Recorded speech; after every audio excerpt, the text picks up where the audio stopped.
Quand on aime quelqu'un, quand on est inspiré par quelqu'un, eh ben, on attire vers nous ce que l'on aime chez l'autre. Donc, ces personnes-là qui ont ce qu'on aime, ils ont quelque chose que on a vraiment envie de développer en nous. Donc la question que je vais nous poser ce soir, c'est: qui m'inspire actuellement dans ce monde? Qui est-ce qui m'inspire? Et pendant que vous réfléchissez, je vais vous donner un ou 2 exemples pour que vous voyez comment, en fait, certains êtres peuvent nous inspirer. Par exemple, moi, je vous ai parlé de temps en temps d'une femme qui s'appelle Anastasia, que j'ai découverte dans les livres de Vladimir Maigret, ce sont des livres russes. Et cette femme Anastasia m'inspire pour ce côté, proche de la nature, hem, pour son amour et pour aussi, son côté simple de vie. C'est une femme qui m'attire pour ça. Mais quelqu'un d'autre qui peut m'inspirer, c'est une amie là que j'ai en tête, c'est quelqu'un qui est, respectueuse, très respectueuse d'elle-même, de ses limites, généreuse et qui a beaucoup d'humour. Observez autour de vous des gens que vous «connaissez» entre guillemets par des livres, par, les écrans, des personnes qui vous inspirent. Ça peut même être des personnages qui sont dans une série télé que vous aimez bien et c'est une personne qui a une attitude qui vous inspire, qui vous fait du bien. Qu'est-ce que j'aime chez elle ou chez lui?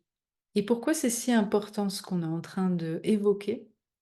C'est parce que juste l'étape de reconnaître va activer en soi ce que j'aime chez l'autre. Comment ça marche? Eh ben, quand on reconnaît ce que l'on aime chez l'autre, il se passe quelque chose dans notre champ d'énergie. Notre champ d'énergie va vouloir télécharger l'information et apprendre de l'autre. C'est le fameux mimétisme.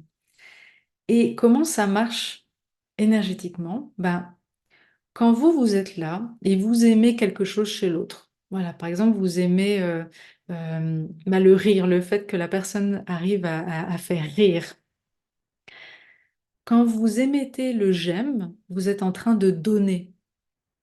Je donne, c'est-à-dire que je donne mon appréciation, je donne de la reconnaissance, parce que je reconnais chez l'autre ça, donc j'aime.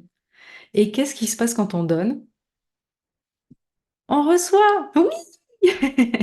Mais c'est ça qui est beau. Donc, mais qu'est-ce qu'on reçoit? Alors là, j'ai adoré la réponse que j'ai reçue en canalisation, vous allez adorer.